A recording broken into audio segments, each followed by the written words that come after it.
Eyewitness News presents Newsmakers with your hosts, Jane Ann Bugda and Andy Mahalchik.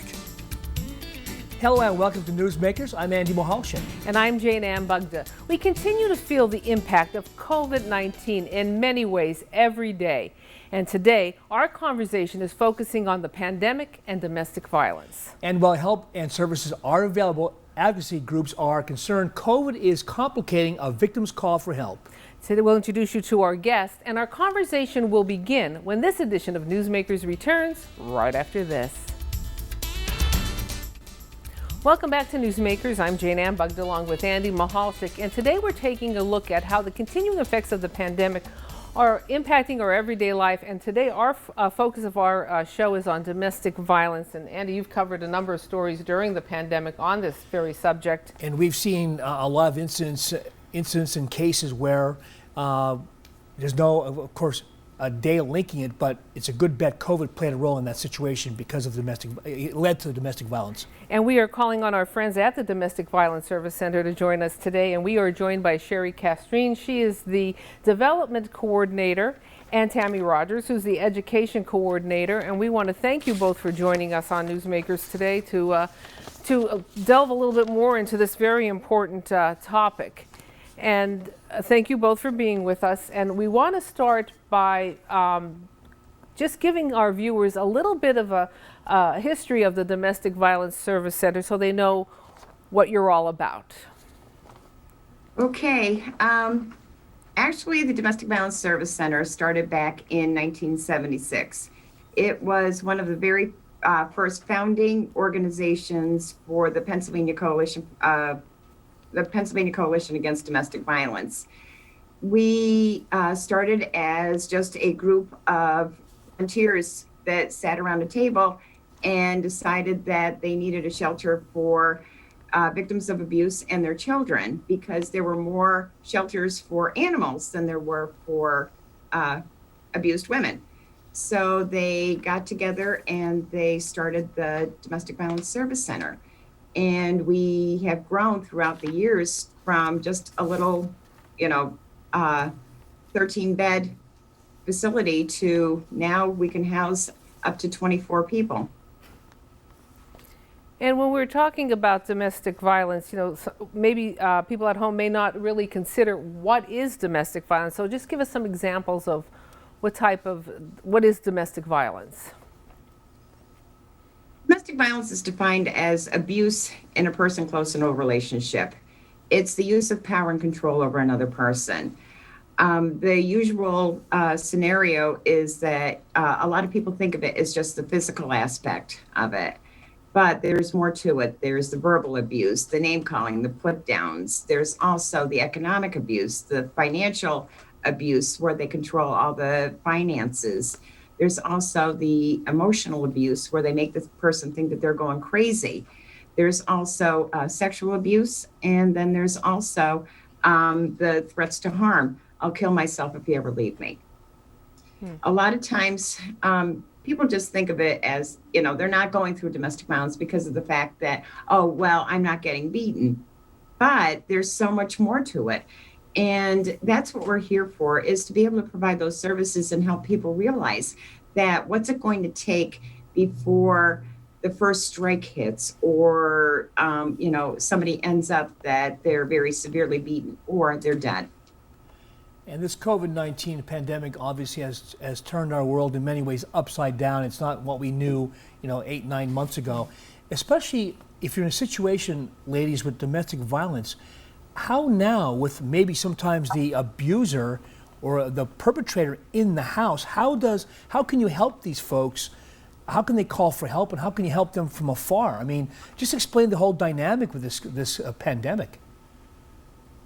Unfortunately, domestic violence has gone on the rise because of the fact that the victims can't reach out to us, because the abuser is right there with the shutdown and everything. The abuser is right there standing over the victim, watching every move that she makes, won't let her go to the store. She can't make phone calls. If she does make a phone call, she has to be right there next to him, or else that maybe he's got control over the medications, or he's not allowing her to have any kind of access to the internet or the news stations. So the abuser is filling their head with all these nonsense type of things that, well, you can't go out because if you do, you're going to get the COVID, and a lot of different aspects like that. So it's really been tough for us to be able to provide those services, but through the internet and through other resources and doing this on TV, this is like fantastic that we're able to tell people that we're still up and running for business. And you mentioned the internet, if I can, very quickly. The perpetrator, the abuser, if somebody reaches out on, say, it's a female victim, on the cell phone or on Skype or Zoom, there's an electronic footprint. So the abuser can search, there's even more control because that person can now search what the victim is doing, outreach, correct? Absolutely. And that's, one of the important parts is that, the victim has to be very careful about what they're doing. Making sure that, something can't be traced, but everybody knows that the internet, there's no, security walls or anything, that anything can get hacked. And, your services have not stopped during this whole pandemic and they continue to go on. So just for our viewers, just tell us a little bit about some of the services that you do offer for someone out there who may be seeking help. All of our services are still up and running the same as they were prior to the pandemic. We still can provide our hotline. We have the emergency shelter where we can provide emergency stay for people who are in crisis. We also go to court. The court never stopped when it came to filing for protection from abuse orders. There's also we try to do the one-on-one counseling. Some of the services that did get cut back a little bit was, we're not able to go out to events and stuff, but in reality, we're able to do whatever we can to be able to provide those services that we have. What would you want to tell somebody, or maybe a family member is watching, or a relative or a friend is watching this newscast or this Newsmakers right now, and they know somebody who is in a situation, a volatile situation to begin with. Now you have COVID piled on top of it. What can they do? What advice do you have for either a family member or somebody who says, I know this is going on, I don't know what to do, how can I help this person, especially in this pandemic? Don't turn your back on them. So many family members will turn their back on a person who is going through a domestic violence situation because they feel like, oh, well, you must like this, you must want to stay in this situation, and it's your fault that you're staying in this situation. But if the family member just gives them our phone number, gives them some of the resources, just has them call us, we're confidential. We're not going to say anything to anybody because we're mandated to, maintain that confidentiality. So we're not going to, report it to anybody. Just making sure that they're there for that person because you never know when that phone call might come that like, hey, I need you now. So I always tell people, do not turn your back on somebody who's in a domestic violence situation. And we are showing phone numbers. We're showing your phone number, and we're also showing a national phone number for anyone who may need help, needs to reach out, or maybe even if it's a family member to call to find out how they can help someone. As Andy said, if they're looking to intercede for someone. Should you intercede if you are a family member? Should you get involved? Sometimes that might not be the best route to go. If you just let the person know that, yes, you understand that they're in a difficult situation, and if they want to talk and if they need that support, that you can be there for them. Because the thing of it is that the abuser might then cut all ties off with the victim, saying that the victim can't hang around with their friends anymore, can't talk to their family anymore, because all they're trying to do is turn you against me. They're trying to break us up. And if you really love me, you wouldn't have anything to do with the family and the friends. But the thing of it is the family and friends, they know what's going on. And the thing of it is that they need to make sure that they're, maintaining that contact with the victim, because you never know when they might need help. It's interesting. You were just mentioning before about they know what's going on. Every family talks, The sad part is, of the many tragedies I've covered over the years involving that started off as domestic violence, almost always, again, anecdotally, at least in my experience, I would interview somebody or a neighbor or a family member who said, we knew this was going on, we couldn't do anything about it, or they would say, we were afraid to get involved. And there's no guarantee you could have stopped that tragic incident from happening, but when you hear things like what you're just talking about, people were aware of the situation and they just, for whatever reason, maybe they were afraid also, didn't get involved. That makes it even a double tragedy. The problem is that a lot of times people don't like to involve their family because of the fact that maybe the abuser has made threats against their family. Maybe they've said, look, if you ever leave me, if you file for a protection from abuse order, if you do anything, I will kill your parents, I will kill your family, I'll kill the children. I will do whatever it takes to maintain that power and control. And it's happened so many times. Even us, when we see victims come back into the shelter, a victim will leave between 9 and 11 times before they actually leave for good. So we see a lot of repeat people come back into shelter. And there's times when we're sitting there and we're talking with the victim and they're got the black eyes, they've got the broken nose, they've got the bruised ribs, and they're sitting there and they're in front of us and they're saying, look, I'm going to go back home. And every fiber of our being is saying, oh my gosh, don't go back home because you're going to be dead in a week. But we can't say that because we're here to provide their options. We're here to make sure that their safety. So what we talk about with them is, okay, so what are you going to do when this happens again? Not if, but when, because it's going to continue. It's not going to stop. So we just make sure that they know their options and that they know when we can, what they need to do in order to be able to make sure that they're safe. They're their own best experts in their own situation. We can't say, well, you need to do something. That's up to them. Is it generational? I mean, is it, I don't want to say a learned behavior, but does it carry on through a family because it's been a part of a family, sadly, for so many years, domestic abuse, and maybe it doesn't get to the point of where the police or law enforcement are involved, but there's tension in the house, and does it carry on through generations? Domestic violence it's a learned behavior. It's all about the power and control, like I said before. But the thing of it is that when it comes to as to whether it's generational, people who grow up in abusive situations, they have a 50% chance of whether they are going to be an abuser or whether they're not. Even for, say, if the victim is a female, she has a 50% chance of whether she is going to be a victim or not. So we really can't say as to whether it is generational. And Sherry and Tammy, I know that you both are, in the trenches every day with this, and you have seen, domestic violence cases coming in, but are you seeing an increase, or do you expect to see an increase, once this pandemic ends?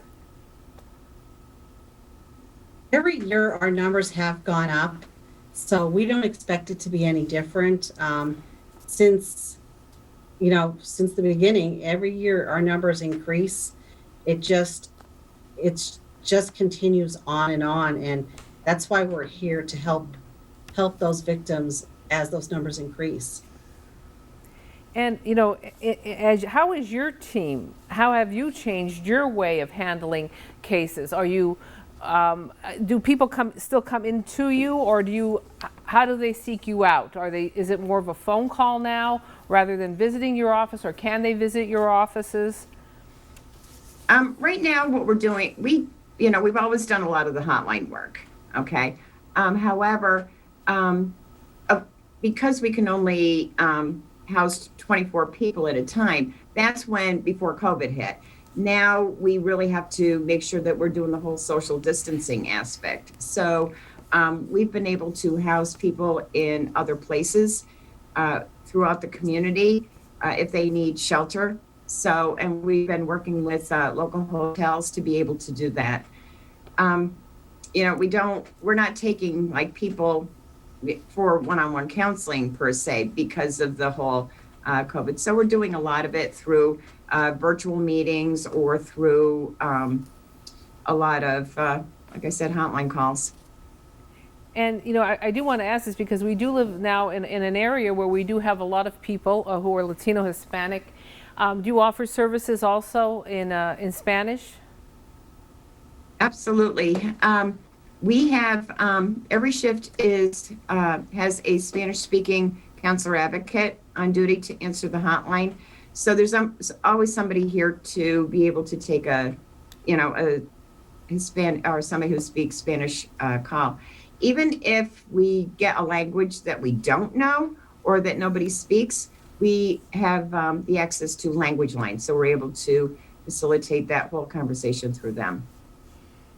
How has social media, has it helped your situation as far as getting victim support? Have they been able to reach out to you on social media, maybe a friend or someone reporting something? And does somebody have to report it? Say someone reports it who's not in the household. What can you do with that information, and what action can you take if it's somebody on a third party? Yes, so our social media, our Facebook page has been very active. We've been very active with our website, so we've been out there. If someone calls or messages us, we always direct them to our hotline. Our hotline is such a valuable resource for Dvsc. We have advocates that are available 24/7, so they can give information, they can get people help, they can give advice, and then hopefully that victim will be the one that calls so that we can help them. And what a comfort that must be to have someone there at the end of the phone line, when you call and you have that maybe moment to get away from someone, to pick it up and say, hey, I need help, or can you help me tell what to do? When they answer the phone call, and I just want to make this clear that we have a national hotline there, but we also have a local number. And if someone does call that's not in the area you cover, you will direct them to another area that they need to be? Oh, absolutely. If they're calling us from a different county or a different state, we'll say, well, have you, tried to contact your local agency? And then we have this huge book that's got the numbers of all domestic violence agencies throughout the United States. Well, we are going to take a quick break. We want to remind everyone that information on today's show is on pahomepage.com. We're under the Newsmakers link, and you are watching Newsmakers. We are a proud recipient of 3 Pennsylvania Association of Broadcasting Awards for Excellence in Public Affairs Programming, and we'll be right back.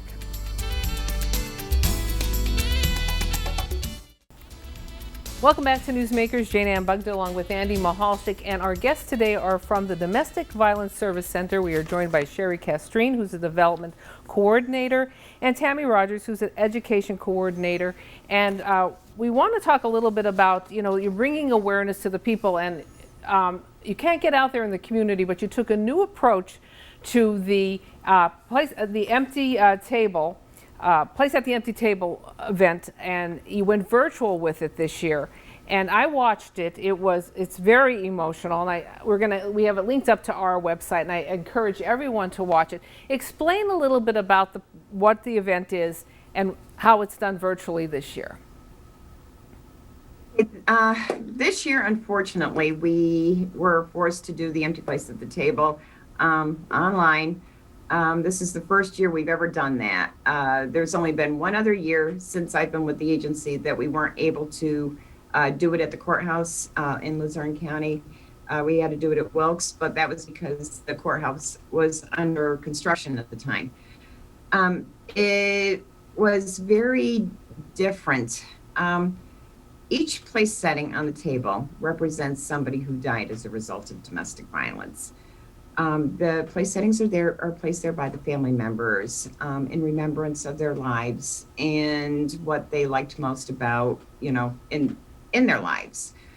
Unfortunately, we've had to put more people on the table this year. And I'll let Sherry take it. So this year, our guest speaker, if you watched it online, was Susan Major. Susan Major lost her 3 children to a terrible, tragic incident that happened. Her 3 sons were killed in a fire set by a gentleman that was convicted of it, and it was horrible. And she was our annual campaign person last year. So this year she was our speaker.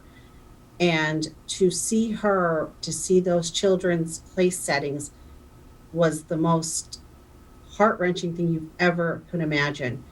She has used our services. She will tell you that, and she talks openly about that. And she is just a phenomenal person who has always, just believes in what we do. And she still uses our services to this day. And you mentioned Susan Major. I interviewed her several times since the tragedy, and you're right. I mean, you think you've seen it all, you've heard it all, and all the pain, it's all horrible. But here's a mom who lost 3 of her sons, and I told her she's such a strong person, strong mom. She's still standing up for her sons and helping, as you say, through that event, helping protect maybe other families in the future.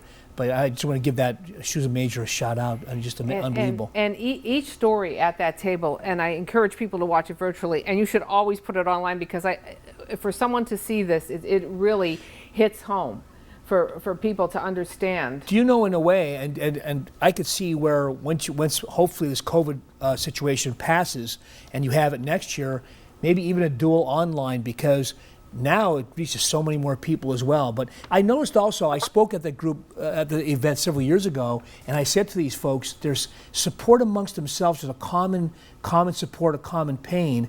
And I said, the only reason, I wish I didn't know you folks, because the only reason I know you is because I covered the tragedies.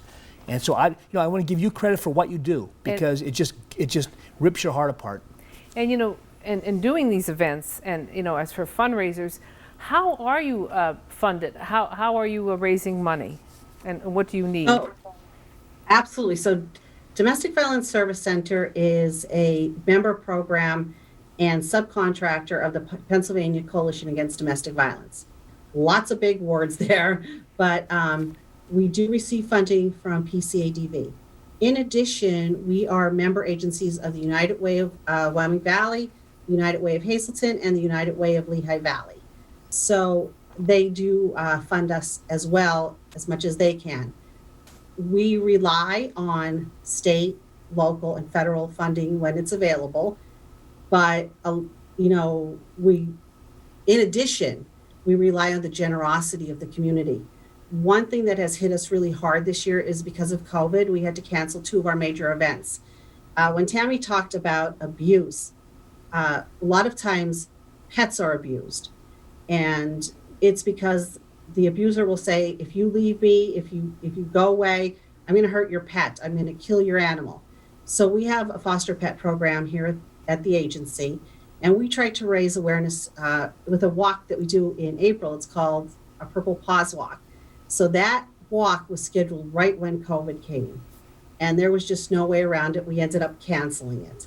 And then we have our annual golf tournament in May, which it just couldn't happen. So we had lost a good amount of support this year. Going into November 16th and on, we will be doing our annual campaign. Our annual campaign is one of our largest fundraisers.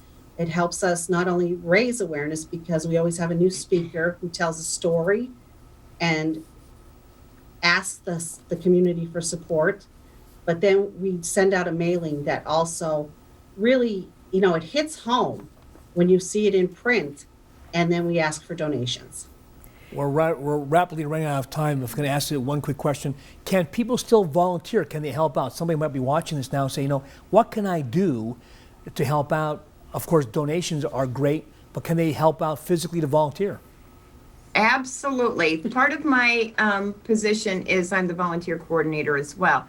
So I'm always looking for people who are looking to volunteer in any way possible. All you got to do is just give me a call and say, look, I want to help. What can I do? And then we can talk about your options or what kind of way you want to volunteer. Maybe it's a one-time thing. Maybe it might be to help out with maybe like maybe some work around the shelter as far as like putting files away or putting folders together.